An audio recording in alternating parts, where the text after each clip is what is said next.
Para entendermos como foi a independência do Brasil, precisamos rever alguns acontecimentos como o de 1808. A Europa está em chamas. Os exércitos de Napoleão marcham pelo continente, deixando um rastro de destruição por onde passam. Portugal, uma pequena nação à beira da Europa, se vê em meio ao fogo cruzado.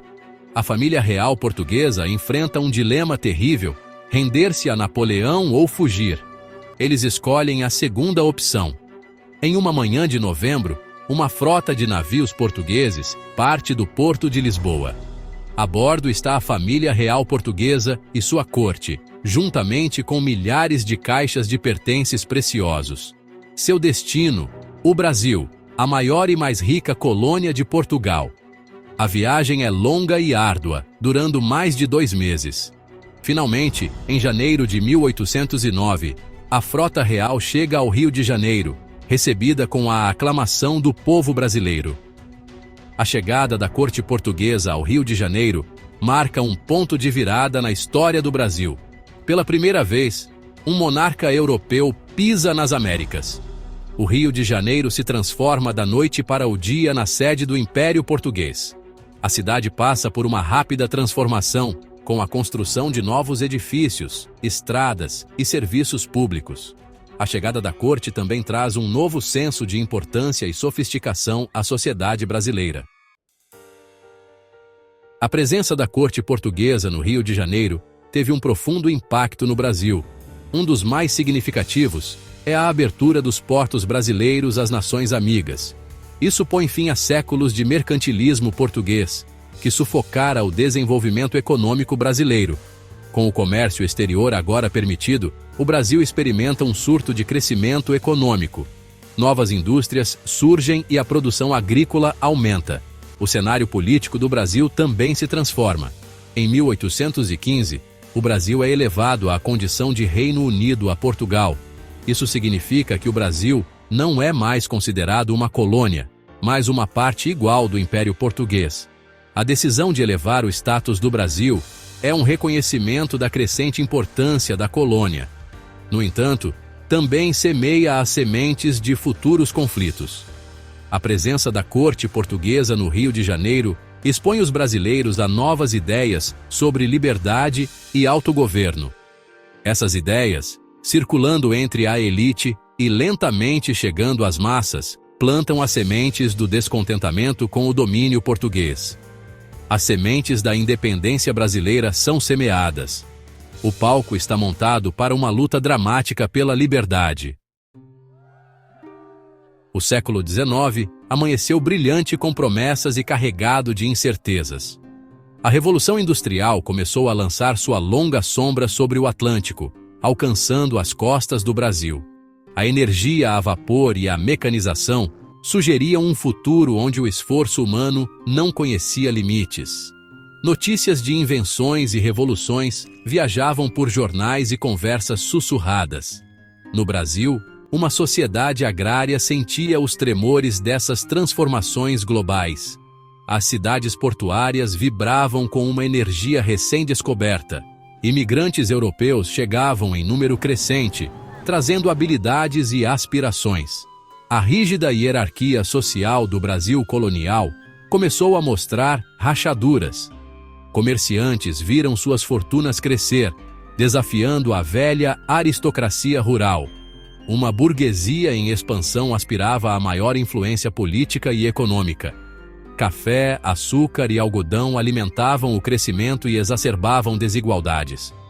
Os ventos da mudança carregavam a promessa de progresso e inquietação. Apesar dos prenúncios de mudança, a sociedade brasileira na virada do século XIX permanecia profundamente dividida. No ápice da pirâmide social estavam a elite portuguesa, muitas vezes chamados de reinóis. Eles detinham as rédeas do poder político e econômico, ocupando altos cargos governamentais e controlando vastas extensões de terra. Sua lealdade residia principalmente na coroa portuguesa, suas fortunas entrelaçadas com o domínio contínuo de Lisboa. Abaixo desse extrato de elite estavam os mazombos, brasileiros de ascendência europeia nascidos em solo brasileiro. Embora muitas vezes ricos e influentes por direito próprio, eles se irritavam com o tratamento preferencial concedido aos seus conterrâneos, nascidos em Portugal.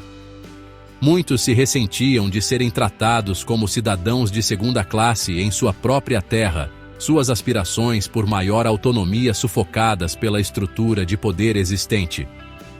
Mais abaixo na escala social, compreendendo a grande maioria da população, estavam os afrodescendentes e indígenas, cujas vidas eram em grande parte definidas pelas realidades brutais da escravidão e do trabalho forçado. Enquanto alguns negros livres e indígenas conseguiam construir uma existência precária, a maioria permanecia presa em um sistema que lhes negava os direitos humanos básicos e a dignidade. Essa sociedade profundamente fraturada, dividida pela desigualdade e fervilhando de ressentimento, formou o pano de fundo contra o qual o drama da independência brasileira se desenrolaria. A chegada da corte portuguesa ao Rio de Janeiro, embora inicialmente bem-vinda por muitos, inadvertidamente desencadeou uma série de eventos que levariam à separação do Brasil de Portugal. A presença do rei e sua corte, longe de solidificar o controle português, teve a consequência não intencional de expor as desigualdades inerentes ao sistema colonial e alimentar as aspirações por maior autonomia. A abertura dos portos brasileiros, embora um benefício para a economia, também abriu as comportas para novas ideias. Livros, panfletos e jornais da Europa, anteriormente rigidamente controlados, agora circulavam mais livremente, carregando consigo os ideais revolucionários do iluminismo. Os conceitos de soberania popular, direitos naturais e governo representativo encontraram terreno fértil nas mentes dos intelectuais e reformadores brasileiros. A elevação do Brasil à condição de reino, destinada a apaziguar o crescente desejo de igualdade, teve o efeito oposto. O domínio contínuo de funcionários nascidos em Portugal dentro do governo brasileiro irritou muitos, que o viram como um gesto vazio que pouco fez para resolver o desequilíbrio de poder subjacente. À medida que o século XIX avançava, os sussurros de descontentamento se tornavam mais altos, transformando-se em demandas por maior autonomia e, eventualmente, independência total. Em 1820, os eventos na Europa lançariam uma longa sombra sobre o destino do Brasil. Uma revolução liberal em Portugal, desencadeada por dificuldades econômicas e insatisfação com a ausência da monarquia, forçou o rei Dom João VI a retornar a Lisboa, deixando para trás seu filho, o príncipe Dom Pedro, como regente do Brasil. Pedro, jovem e impressionável, se viu no centro de uma tempestade crescente. As cortes portuguesas, ansiosas para reafirmar a autoridade de Lisboa e reverter as concessões econômicas feitas ao Brasil, exigiram o retorno de Pedro e procuraram relegar o Brasil de volta ao seu antigo status colonial.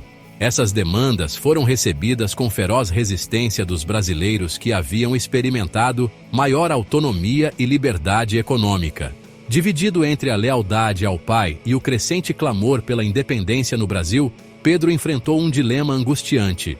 Dilacerado por lealdades conflitantes e pressionado por eventos que espiralavam fora de seu controle, o jovem príncipe desempenharia um papel fundamental na formação do destino de uma nação à beira de uma transformação monumental.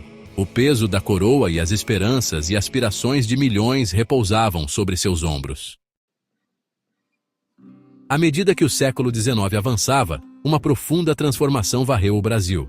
Não foi meramente uma mudança nos ventos políticos ou nas marés econômicas. Foi um despertar da consciência, uma mudança gradual, porém inegável, no próprio tecido da sociedade brasileira. As sementes do descontentamento, semeadas por anos de mercantilismo português e alimentadas pelas desigualdades inerentes ao sistema colonial, começaram a brotar. Esse despertar se manifestou de várias maneiras. Nas cidades em expansão, uma classe média nascente composta por comerciantes, artesãos e profissionais liberais encontrou suas vozes. Não mais contentes em serem meros súditos da coroa portuguesa, eles ansiavam por maior autonomia, por ter voz na sua própria governança. Esse desejo de autodeterminação não se limitava à elite. Ele se espalhou pelos estratos mais baixos da sociedade, encontrando expressão em conversas sussurradas, reuniões clandestinas e atos de sutil desafio. A presença da corte portuguesa no Rio de Janeiro, ironicamente, desempenhou um papel significativo nesse despertar. Embora tivesse a intenção de solidificar o controle português, teve a consequência não intencional de expor os brasileiros a novas ideias, as correntes revolucionárias que varriam a Europa. Os ideais do iluminismo, de liberdade, igualdade e soberania popular, encontraram terreno fértil nas mentes de muitos brasileiros, particularmente entre a elite educada. O papel da imprensa nesse período de nacionalismo crescente não pode ser subestimado. Jornais e panfletos, embora ainda sujeitos à censura, tornaram-se condutores vitais para a disseminação de informações e ideias. Eles relatavam eventos na Europa, particularmente as revoluções e convulsões políticas, alimentando o desejo de mudança no Brasil. Eles também forneceram uma plataforma para intelectuais e reformadores brasileiros articularem suas queixas, expressarem suas aspirações por uma sociedade mais justa e equitativa. As autoridades portuguesas, cientes do potencial subversivo da imprensa, tentaram manter um controle rígido sobre o que era publicado. As leis de censura eram rigorosamente aplicadas, e os jornais considerados muito críticos ao governo eram fechados. No entanto, isso só serviu para destacar o crescente abismo entre governantes e governados. Quanto mais as autoridades tentavam suprimir a dissidência, mais ela parecia florescer, encontrando expressão em publicações clandestinas e redes subterrâneas de distribuição. A imprensa, apesar das restrições impostas a ela, tornou-se uma ferramenta poderosa para moldar a opinião pública. Desempenhou um papel crucial no fomento de um senso de identidade compartilhada entre os brasileiros, unindo-os em suas queixas contra o domínio português e suas aspirações por um futuro melhor. Os ecos da Revolução, reverberando através do Atlântico da Europa e das Américas, encontraram um público receptivo no Brasil. A Revolução Americana, com seus ideais de autodeterminação e republicanismo, teve ressonância particular. O sucesso dos colonos americanos em se livrar do jugo do domínio britânico serviu como uma poderosa inspiração para aqueles no Brasil que se irritavam com o domínio português. Da mesma forma, a Revolução Francesa, embora mais radical e tumultuada, teve um profundo impacto no pensamento brasileiro.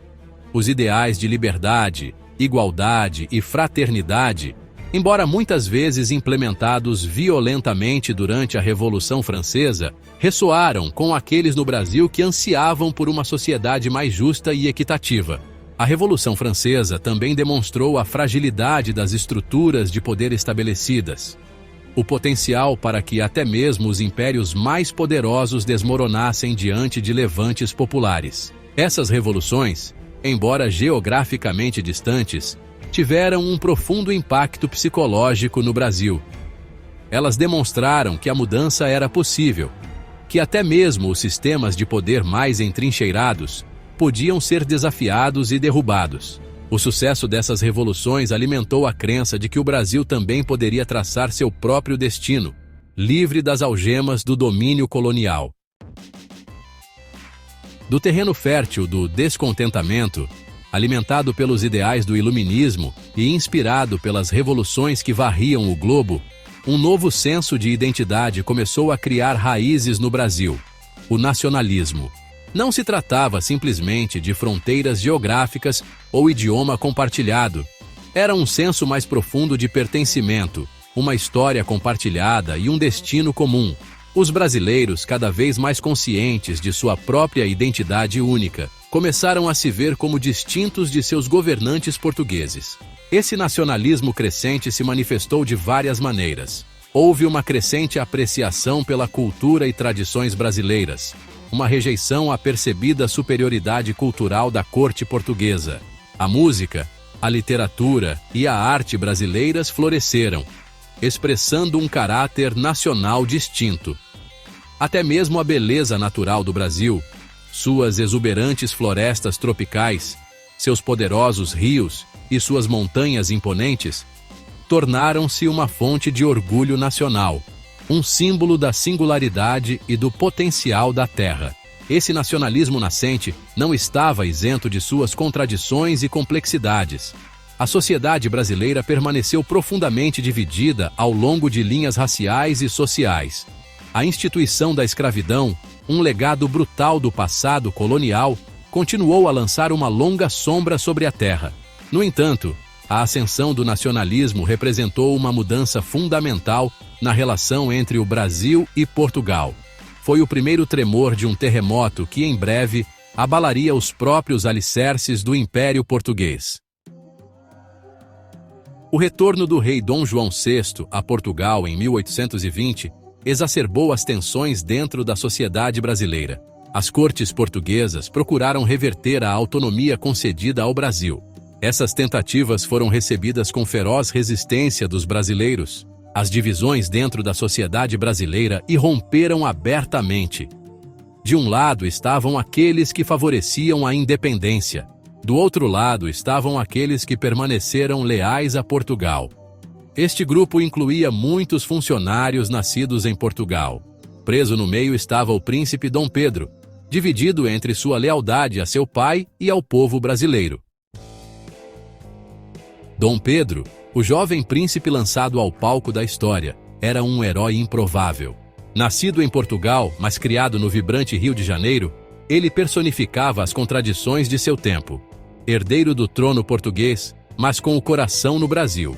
Seu caráter era uma mistura de refinamento europeu e exuberância brasileira. Pedro amava o Brasil, sem dúvida. Ele se deleitava com sua beleza natural e mistura de culturas. Cavalgava como um gaúcho e falava português com sotaque brasileiro. No entanto, carregava o peso de sua linhagem real, dividido entre o dever e o desejo, entre o poder e os ideais emergentes. As cortes portuguesas exigiram seu retorno a Lisboa. Eles o viam como um peão para reafirmar controle. Pedro hesitou, apanhado em uma teia de intrigas. Sua lealdade ao pai conflitava com sua responsabilidade ao Brasil. Um revolucionário relutante, lançado em um papel não procurado. Ele viajou extensivamente, se misturou com brasileiros comuns e abraçou sua cultura. Em um movimento ousado, Pedro declarou a independência do Brasil em 7 de setembro de 1822. Independência ou morte? A euforia da independência durou pouco. A instituição da escravidão continuou a alimentar a agitação social e a desigualdade econômica. Apesar dos desafios, Pedro I seguiu em frente com a construção da nação. No entanto, o reinado de Pedro foi marcado por turbulência política e crescente descontentamento. O ano de 1821 testemunhou um abismo crescente dentro do reino português. A Revolução forçou o rei Dom João VI a retornar a Portugal, deixando para trás um vácuo de poder. As cortes emitiram decretos que atingiram o cerne da autonomia brasileira. Eles exigiram o retorno do príncipe Pedro, buscando relegá-lo a um papel de figura de proa em Lisboa. O ano de 1822 amanheceu com um ar de inevitabilidade. Os apelos por independência agora ecoavam pelas ruas. Uma sangrenta guerra de independência se seguiu, colocando as tropas brasileiras contra as forças portuguesas. Dom Pedro, coroado imperador Pedro I, abraçou seu novo papel com uma mistura de idealismo e pragmatismo. O alvorecer de uma nação. Não mais uma colônia, o Brasil emergiu como uma nação soberana. Uma das questões mais urgentes era o legado profundamente arraigado da escravidão. Embora a independência tenha trazido liberdade ao Brasil, ela fez pouco para aliviar o sofrimento dos escravizados. Dom Pedro I enfrentou a árdua tarefa de guiar o Brasil em sua infância tumultuada. Em 1824, uma nova Constituição foi adotada, criando uma monarquia constitucional. Garantir o reconhecimento internacional foi crucial para a sobrevivência do Brasil. Foram necessários anos de manobras diplomáticas antes que Lisboa finalmente reconhecesse o Brasil como uma nação soberana em 1825. A primeira década da independência brasileira foi marcada por progresso e convulsão. A nação lutou com os desafios de forjar uma identidade nacional e estabelecer instituições políticas estáveis. Os ecos daquele dia memorável em 1822 ainda ressoam profundamente na alma do Brasil. A decisão tomada às margens do rio Ipiranga, uma declaração de autodeterminação proferida com um floreio teatral, continua a moldar a identidade da nação, sua política e seu lugar no mundo. O legado da independência, no entanto, não é um monumento monolítico a uma era passada. É uma tapeçaria viva tecida com os fios do triunfo, da luta, do compromisso e das aspirações não realizadas. O Brasil, nas décadas seguintes à independência, embarcou em uma jornada tumultuada, mas em última análise transformadora. Livrou-se dos grilhões do domínio colonial, passou de uma monarquia para uma república e confrontou as injustiças profundamente arraigadas da escravidão e da desigualdade social. Resistiu a conflitos internos, navegou pelas complexidades de uma ordem global em rápida mudança e emergiu como um ator importante no cenário mundial, com sua influência econômica e cultural estendendo-se muito além de suas fronteiras. Os ideais que alimentaram o movimento de independência, liberdade, autodeterminação e a busca por uma sociedade mais justa e equitativa continuam a inspirar e desafiar os brasileiros hoje. Eles servem como uma fonte de orgulho nacional e um padrão pelo qual a nação mede seu progresso, um lembrete do trabalho que ainda precisa ser feito para cumprir a promessa de 1822. Pode-se argumentar que a luta pela verdadeira independência não terminou com a declaração dramática de Dom Pedro I. Ela continua até hoje, embora em formas diferentes e em campos de batalha diferentes. A luta contra a desigualdade, a busca por justiça social, a proteção do diverso patrimônio cultural do Brasil e a preservação de suas maravilhas naturais, todas essas são facetas de uma luta contínua para definir o que realmente significa ser brasileiro, para realizar todo o potencial de uma nação nascida das cinzas do Império. O legado da escravidão, embora oficialmente abolida em 1888, continua a lançar uma longa sombra sobre a sociedade brasileira.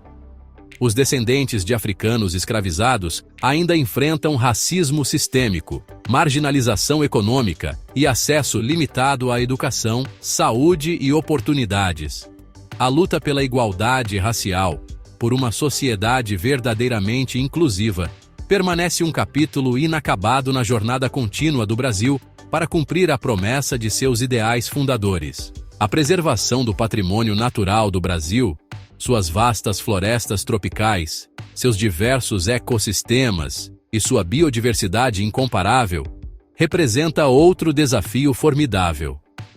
As pressões do desenvolvimento econômico, muitas vezes impulsionadas por ganhos de curto prazo, em vez de sustentabilidade de longo prazo, ameaçam o delicado equilíbrio desses tesouros insubstituíveis. A luta para proteger a Amazônia, promover práticas sustentáveis e combater as mudanças climáticas não é apenas um imperativo ambiental. É uma luta pela alma do Brasil, um teste do compromisso da nação com seu próprio futuro. Apesar dos desafios, o espírito de 1822, a crença no poder da autodeterminação e a busca por uma sociedade mais justa e equitativa, continuam a ressoar na sociedade brasileira.